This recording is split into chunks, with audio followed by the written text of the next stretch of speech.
Welcome to a new series. Caesar, the man who played God today. We will not speak of conquests or blood. We will speak of power, pride, and inevitability, of a man who sought to command fate and became its victim. The story of Caesar is not a tale of wars, but of a man who believed too deeply in his own immortality, of how glory turns into loneliness and strength into a prophecy that cannot be undone. Close your eyes.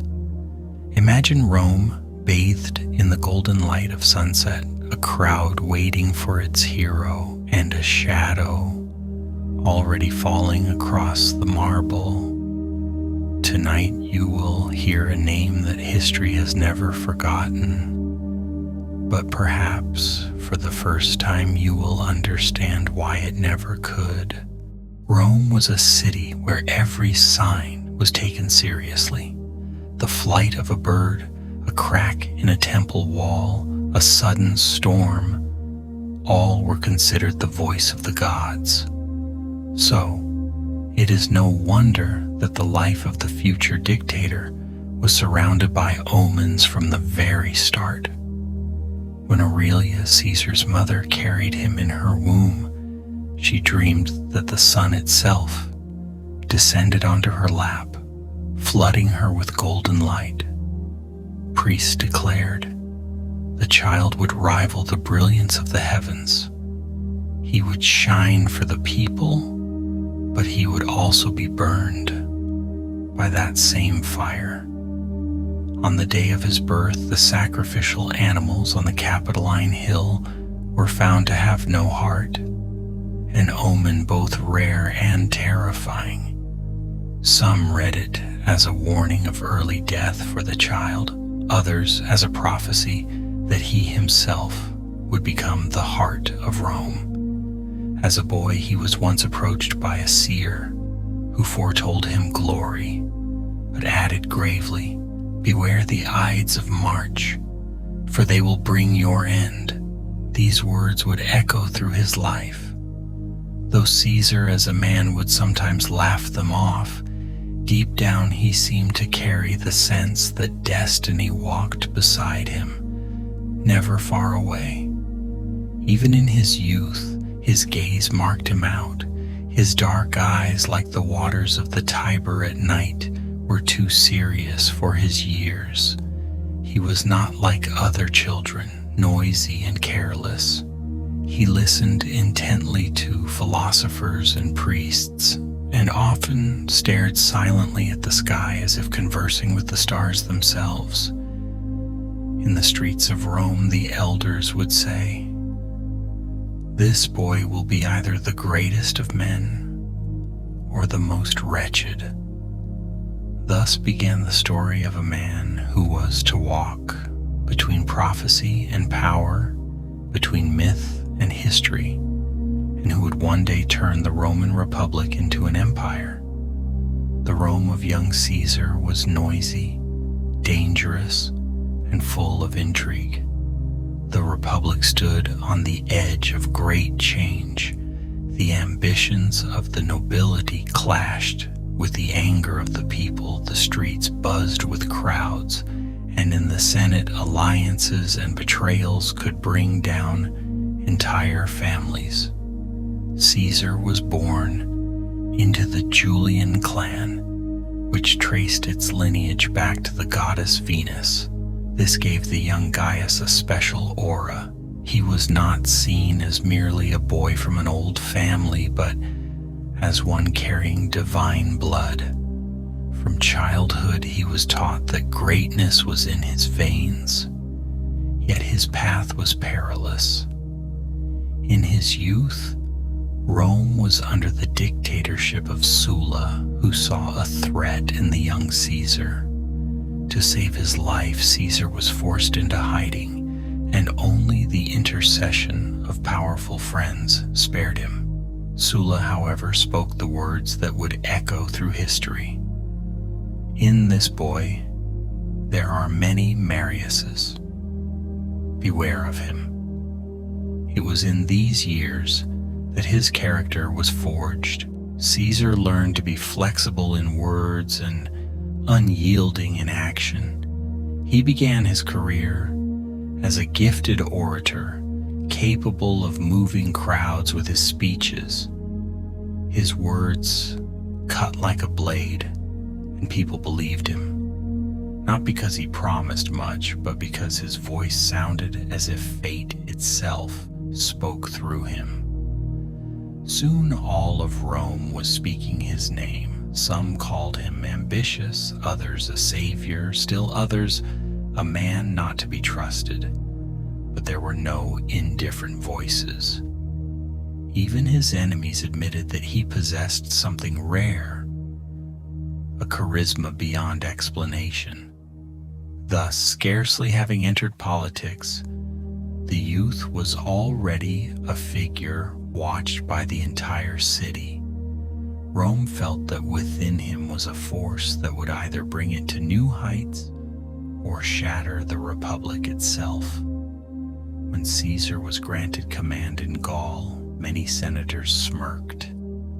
Let him waste his years among the barbarians, they thought, far from Rome and real politics. But it was there, in the forests and rivers of Gaul, that he would earn undying glory. Gaul was a land of rivers and mists, of oak groves and war horns, howling in the night.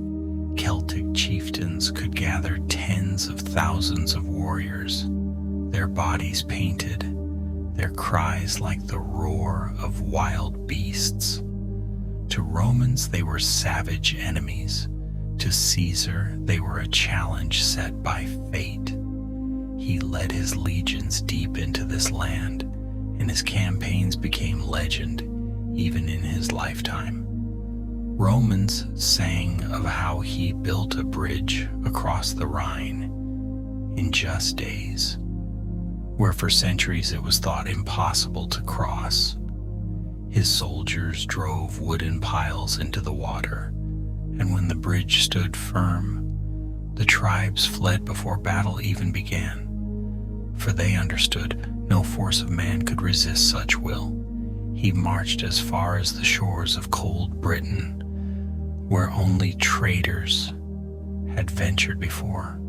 There, among the mists and stone circles, the Roman eagles rose for the first time above what was believed to be the end of the world. But his greatest trial came against the united Gallic tribes under the chieftain Vercingetorix. The siege of Alesia turned into an arena where the fate of nations was decided. Caesar encircled the enemy with double fortifications, one wall against those trapped inside, another against the relief army coming from outside. Thousands of torches lit the night, war horns echoed with the thunder of catapults. When the Gauls were finally crushed and their proud leader laid down his arms at Caesar's feet, Rome understood. This was no longer just a general. He was the living symbol of victory, a man whose very name inspired awe. His commentaries on the Gallic War were read in Rome both as history and as legend. Some saw them as precise reports, others as myths where a man spoke with destiny itself. After Gaul, Caesar could no longer be spoken of as a provincial governor. He returned to Rome not only as a conqueror, but as a man whose name stood higher than the Republic itself. Winter. A small river, the Rubicon, murmured in the darkness. It marked the boundary between Gaul and Italy. Beyond it lay not just Roman soil, but a sacred prohibition. No general was permitted to enter Italy with his army. To cross meant defying the Republic itself. Caesar stood on the bank, surrounded by his legionaries. Their faces glowed in the torchlight, and the silence was broken only by the rush of water. All knew the truth. One step forward was war. Yet in the soldiers' eyes there was no fear. They awaited only their commander's word. Chroniclers tell that he hesitated, as though a man holding the fate of the world in his hands. Then at last he spoke the words that would echo through eternity. Alea iacta est, the die is cast. The torches moved forward, Roman eagles rose above the river, and Caesar's army set foot on Italian soil. The Republic trembled. This was more than the crossing of a boundary. It was a step from which there was no return.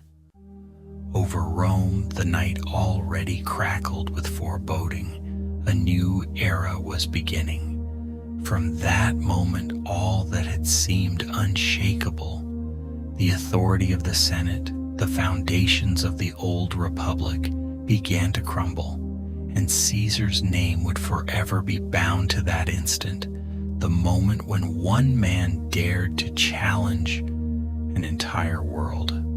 Rome welcomed Caesar as a conqueror. His triumphs lasted for days. The streets were hung with garlands. The crowds shouted his name, and captive kings and chiefs walked in chains, proof of the man who had subdued half the world. But Caesar did not stop at the glory of a general. He wanted more, yet to reshape the very fabric of the state. Rome, weary of wars and unrest, needed a reformer, and Caesar became that figure. He pardoned many of his enemies, showing that his power rested not only on fear, but also on mercy. He reformed the laws, purged and reorganized the Senate, and began distributing land to veterans and the poor. Yet his most famous reform was the calendar. After consulting astronomers, Caesar created the Julian calendar, which guided the world for nearly 15 centuries. The people saw in him a man to whom even the stars yielded. Statues of him were placed alongside the temples of gods, and honors never before imagined in the Republic were offered to him. In the Senate, whispers arose.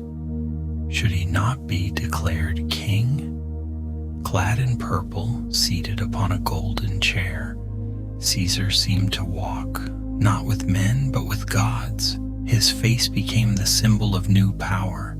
Coins bore his likeness while he still lived, an audacious act for Rome. It seemed Caesar had crossed the line between mortal and legend.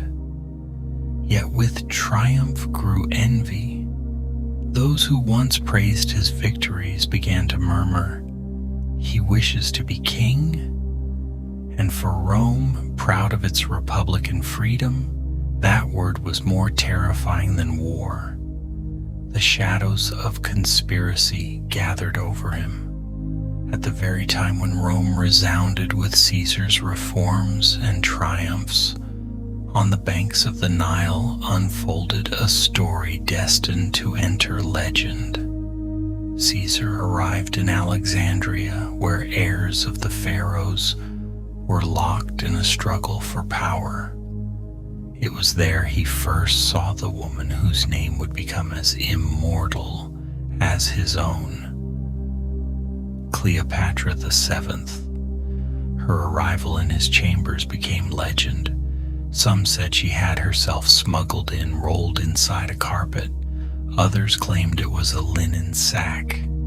Yet all accounts agreed. That night Caesar encountered not simply a queen, but the living spirit of Egypt. Radiant, mysterious, ancient. Cleopatra was nearly 30 years younger, yet her intellect, brilliance, and charm outshone any spell.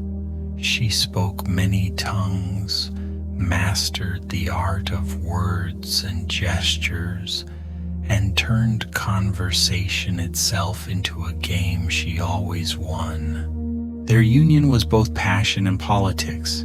Egypt, rich and coveted, needed protection, and Caesar saw in Cleopatra an ally through whom he could strengthen his power both in Rome and beyond. It was said they bore a son, Caesarion. For some, he symbolized the joining of two worlds, Rome and Egypt. For others, he was a threat, an heir who carried in his veins the blood of both Caesar and the pharaohs. In Rome, their affair swiftly became myth. Some whispered that Caesar had fallen prey to Eastern luxury, others that Cleopatra had bewitched him with sorcery. But to the people he appeared more legendary than ever, as if the general who had conquered Gaul and Britain had now conquered the Queen of the Nile herself. And though surrounded by rumor, there was in their bond more than politics. In Caesar's eyes accustomed to seizing by force, there glimmered admiration for a woman who entered his life as though she had always belonged there. Thus was forged a union remembered as both passion and greatness, a reminder that even the mightiest men bend before the power of love. Omens surrounded Caesar until his final days. Priests found dark signs in the entrails of sacrificial animals, and birds flew in patterns contrary to sacred law. His wife, Calpurnia, on the night before the tragedy, dreamed of his murder and begged him not to go to the Senate. But in the morning he brushed her aside gently. It is better to die once than to live in fear of death forever. Yet the shadows were already closing in. In the Senate, conspiracy was ripening. Those who had once benefited from his mercy now whispered in marble halls. They were united by a single fear that Caesar sought to make himself king. For Rome, a city that prided itself on the expulsion of kings centuries before, that word was more dreadful than war itself. The Ides of March, the 15th day, Caesar made his way to the Curia of Pompey, where the session was to be held. Senators gathered around him, faces calm, but their eyes betrayed tension. One distracted him with a petition, another tugged at his toga. In that instant, steel flashed. The first strike was hesitant, the second deeper.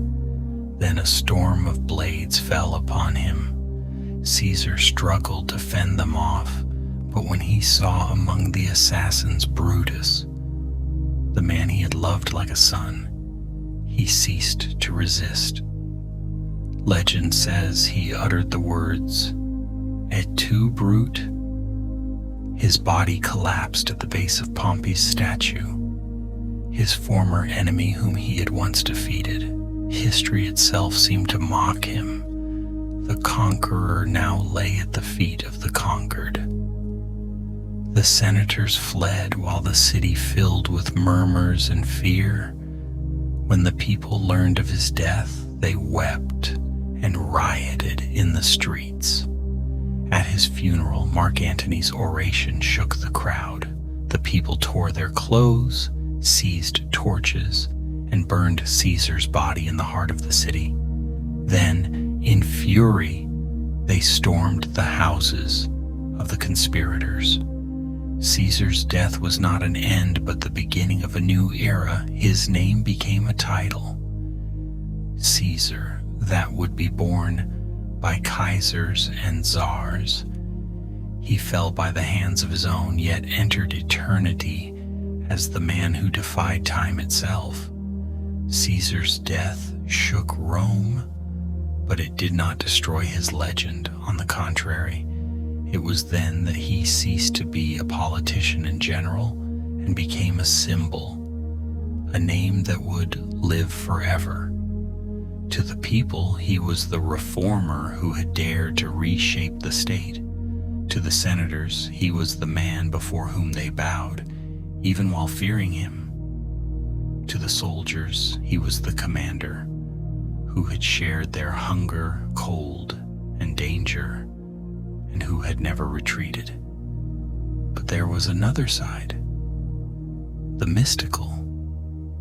His life seemed marked by prophecy from the beginning. His mother's dreams, the soothsayer's warnings, the ominous cry, "Beware the Ides of March." People felt that Caesar stood on the threshold between man and destiny, his intellect and charisma so extraordinary that the crowd often mistook them for magic. He was not only a warrior, but also a man of learning. He wrote books, reformed the calendar, and studied astronomy. In this fusion of sword and pen, reason and will, Caesar stood apart as Rasputin would centuries later in Russia. Both were figures some revered as prophets and others feared as dangerous. Both lived between reality and myth. And it was that very liminality that made them immortal. The difference was that Rasputin came to symbolize the end of an empire, while Caesar marked the birth of one. His death signaled the fall of the Republic and the dawn of the empire, which would last for centuries. And so, more than 2 millennia later, his name is spoken not as that of a man, but as a title of power. Caesar became synonymous with emperor, transformed in many tongues into Kaiser and Tsar. He fell by his own hands, but he triumphed over time. His life is both history and myth, the story of how one man could change the course of the world. Caesar turned his legions not simply into an instrument of war, but into the very weapon of his destiny. His army was not a machine, but a family in which soldiers felt their commander stood beside them, not above them. He maintained iron discipline. Each legionary was expected to march 20 miles a day, carrying 30 kilos of gear, to build fortified camps within hours, to dig trenches and raise defenses. Yet this severity was balanced by personal example. Caesar ate the same simple food as his soldiers, slept on the ground, endured cold and thirst. Contemporaries noted his stamina. He could march on foot with his men, and even swim across rivers when necessary. In battle, he did not hide behind their shields. In his youth, he had already earned the Corona Civica, one of Rome's highest honors, for saving the life of a citizen. Later, during the Gallic Wars, he often entered the line himself when panic threatened, showing that his life was worth no more than theirs. He spoke to his soldiers in the plainest words. His speeches were short but precise, aimed at pride and memory of past victories.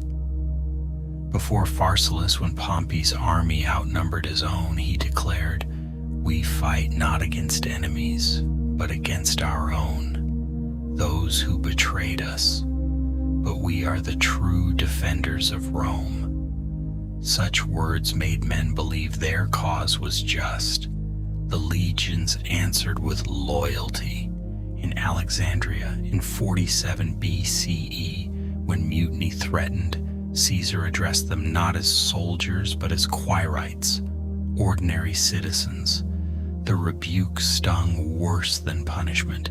Ashamed, they followed him once more.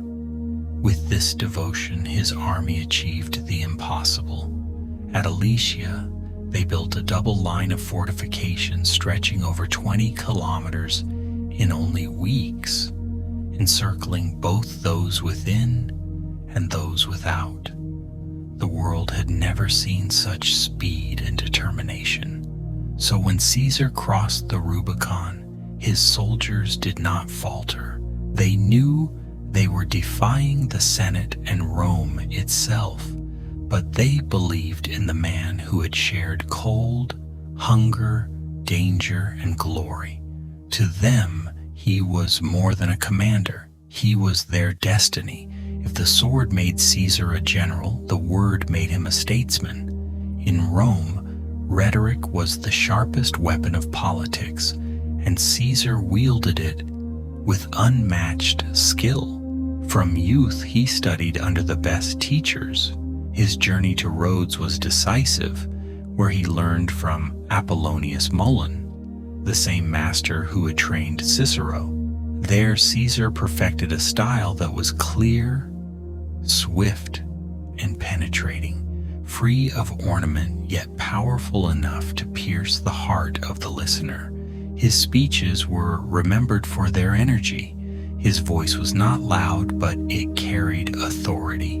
He spoke quickly, vividly, without drowning in endless flourishes.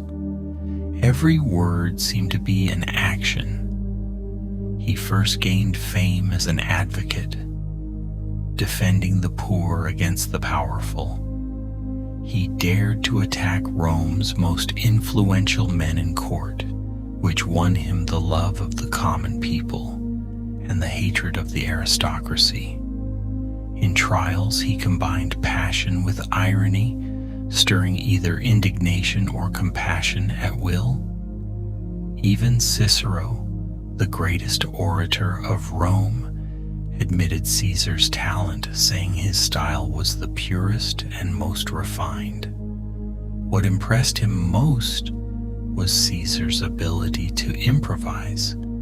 He could rise without preparation and deliver a speech that sounded as though it had been crafted for hours. For Caesar, words were not decoration but weapons. They rallied soldiers to battle, persuaded citizens to vote, and forced senators to accept his proposals. Where other generals relied on the sword, Caesar proved that language could conquer as surely as legions. His written works were no less strategic. The Gallic War and the Civil War were written in the third person, giving them the air of impartial chronicles. In truth, they were carefully shaped to present him as wise and just, while his enemies appeared greedy and cruel. These texts became models of Latin prose, studied for centuries. Even his opponents could not ignore his power. Cato the Younger once said that Caesar knows how to enchant the crowd. And indeed, even when senators resisted him, they often found themselves voting his way after his speeches. In combining sword and word, Caesar was unique. He conquered lands with armies and hearts with eloquence. His voice carried no less authority than his legions. Caesar was flesh and blood, yet even in his lifetime he became myth. Romans saw in him not only a man, but the embodiment of their state, as if the spirit of Rome itself had taken form in him. His lineage traced back to Venus through the Julian clan. This was more than genealogy, it was propaganda. Caesar himself encouraged the myth, stamping coins with symbols of the goddess beside his portrait. To his contemporaries, he was not just a man, but the descendant of divinity. He received honors never before granted a living Roman. Statues of him were placed in temples, sacrifices offered in his name, and in the Senate some proposed that he be made king. When he reformed the calendar, people whispered that he had ordered not only the earth but also the heavens. To the people he was a hero, to the army a god of war, to the senators a shadow of monarchy. Each perception fed into the legend. In Egypt, as Cleopatra's lover and the father of her son, he was seen as a continuation of the pharaohs. To the east, he was a demigod from across the sea. After his assassination, the myth only deepened. At his funeral, the people swore they saw a new star blaze in the sky, the Julian star. For Romans, this was proof that Caesar had ascended to the gods. Soon, he was officially deified as Divus Julius, the divine Julius. His name became a title. Emperors after him called themselves Caesars. Centuries later, it became Kaiser in Germany and Tsar in Russia. A man had become a word, and the word became the symbol of empire. Thus, history and legend fused. Caesar walked the streets of Rome, yet his footsteps echo across millennia. From birth, Caesar's destiny was tied to the heavens. His mother's dream of the sun, the soothsayer's warnings, the astrologer's predictions, all painted him as a man marked by the stars. Unlike many, Caesar did not treat omens as mere ritual. He used them as instruments of power. By interpreting favorable signs, he convinced the people and soldiers alike that the gods stood with him. His greatest achievement in this realm was the reform of time itself. By the 1st century BCE, the Roman calendar had fallen into chaos. Months drifted. Festivals no longer matched the seasons, and priests manipulated time for politics. With the help of Alexandrian astronomers, Caesar introduced the Julian calendar, based on the solar year of 365 days, with an extra day every 4 years. For Romans, this was nearly divine. Caesar had not only commanded men and nations, he had ordered the sun and the stars. He had bent time itself to his will. After his death, the connection to the heavens grew stronger. In 44 BCE, during the games held in his honor, a brilliant comet shone in the sky for several days. The people hailed it as his soul rising to the gods. This Julian star was struck on coins by Augustus, a celestial proof of Caesar's immortality. Thus, Caesar became not only a master of armies and politics, but a figure inscribed in the heavens. His legacy lived not just on earth, but in the eternal sky. From his earliest years, prophecy followed Caesar. He escaped pirates, wars, and assassins, and always emerged victorious, as though fate itself protected him. His soldiers believed he was shielded by the gods. Yet alongside promises of greatness came the warnings of doom. "Beware the Ides of March," a seer had said, and the words clung to him like a shadow. In the end, death came not from foreign enemies, but from those closest to him. Among the conspirators were men like Cassius and Brutus, whom Caesar had raised and trusted. Their betrayal made his murder more than a political act. It became a tragedy worthy of myth. On the morning of March 15th, 44 BCE, his wife Calpurnia begged him not to go to the Senate.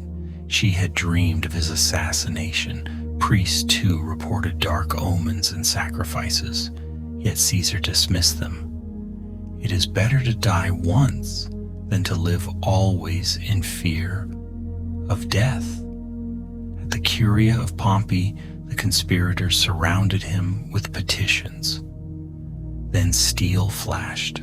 The first wound staggered him, but when he saw Brutus among them, he ceased to resist.